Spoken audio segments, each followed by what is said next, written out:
उत्तर भारत की पावन पौराणिक आध्यात्मिक और ऐतिहासिक कालजयी प्राणस्थली है कुरुक्षेत्र, जो अपने नाम के अनुरूप महाभारत की कौरवों पांडवों की युद्ध भूमि रही है। तो भारत की शक्ति, गौरव और आध्यात्मिक ऊर्जा का स्रोत गीता का ज्ञान भी यहीं श्री कृष्ण के मुखारविंद से प्रस्फुटित हुआ।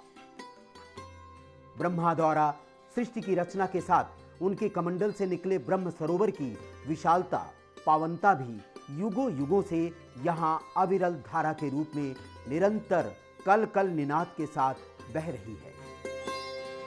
इस स्थान का जो नामकरण हुआ है वो राजा कुरु के नाम से हुआ है, और कई लोग कहते हैं कि जो ये कुरु हैं ये एक जनजाति थी जिसका निर्माण जो है भरतों और पुरुओं के मिश्रण से हुआ था।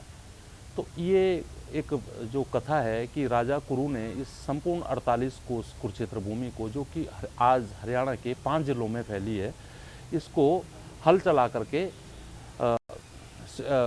जुताई की थी इसमें, और बाद में भगवान विष्णु के वरदान से ये भूमि उन्हीं के नाम से 48 कोस कुरुक्षेत्र भूमि के नाम से प्रसिद्ध हुई है। वामन पुराण से पता चलता है कि सरस्वती नदी कभी यहाँ बहती थी। तब महाराजा कुरु उसी नदी के तट पर आए थे और उन्होंने इस पावन स्थान का विशेष रूप से चयन किया। भगवान विष्णु ने महाराज कुरु के संकल्प को पूरा करने के लिए कृपा की थी। तभी से ये धरती पावन हो गई और कुरुक्षेत्र कहलाई। दूसरा, इस स्थान पर मोक्ष की कामना फलीभूत होने की परिकल्पना भी है।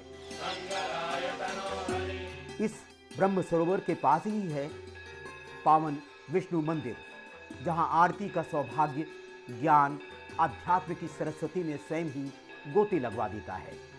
ये धरती कभी अंतर्वेदी भी थी तो कभी ब्रह्मवेदी कहलाई और फिर इसे कुरुक्षेत्र के नाम से जाना गया। अर्थात युगों युगों से इस धरती के साथ ब्रह्म गाथा जुड़ी रही।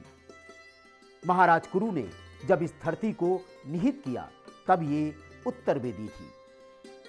इतिहास साक्षी है कि महाराज हर्षवर्धन के काल में जब चीनी यात्री वेनसांग भारत आया तो वो यहां भी इस धरती पर थनेसर में आया था।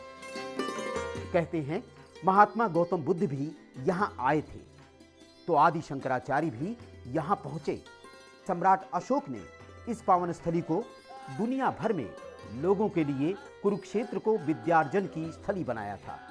आज भी गुरुकुल शिक्षा का सांगोपांग ज्ञान यहाँ बाल बटुक बखूबी करते हैं, जो यहाँ की परंपरा के साथ जुड़ा हुआ है। और ज्ञानी विज्ञानियों की सरस्वती की सलीला भी यहाँ निरंतर बहती रहती है। सरस्वती नदी का एक पावन तट है। यहीं पे जो हम लोग हड़प्पा और मोहनजोदड़ो जानते हैं, उसमें से हड़प्पा संस्कृति यहीं की संस्कृति है, जिसको हम लोग सरस्वती सभ्यता कहते हैं। तो कुरुक्षेत्र एक बहुत ही प्राचीन वैदिक कालीन स्थान है, जहाँ पे हमारे वेदांत की रचना हुई। ऋषि महर्षियों ने यहाँ तपस्या की। यहीं से आदि सृष्टि की स्थापना भगवान ब्रह्मा ने की। और इस धरती का बड़ा सौभाग्य है कि भगवान श्री कृष्ण ने गीता का एक महान उपदेश यहीं पे ज्योतिषर में दिया, जो कि आज पूरे विश्व में गीता को मान्यता प्राप्त है। उसकी शिक्षाएं, उसके सारे सिद्धांत पूरी दुनिया उसका पालन करती है। कुरुक्षेत्र की इस पावन सलीला के तट पर निहारना, विचरण करना, जहां आध्यात्म रस में सराबोर करता है, वहीं पक्षियों का जल में गोता लगाकर कलरव गान का जो सौंदर्य बोध प्रस्तुत करता है, वो अन्यत्र बमुश्किल ही देखने को मिलता है। ब्रह्म सरोवर में स्नान की परिकल्पना यहाँ इस तट पर पहुंचकर ही फलीभूत हो जाती है। श्री कृष्ण ने अर्जुन को यहीं पर गीता का उपदेश दिया था।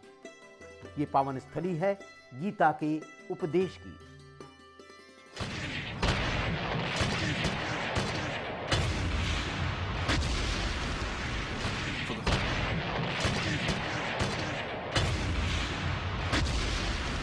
द्वितीय विश्व युद्ध के समय राष्ट्रकवि रामधारी सिंह दिनकर ने इस स्थान का कुरुक्षेत्र नाम से जो चित्रण किया, वो युद्ध की विभीषिका को अपनी तरह से प्रस्तुत करता है।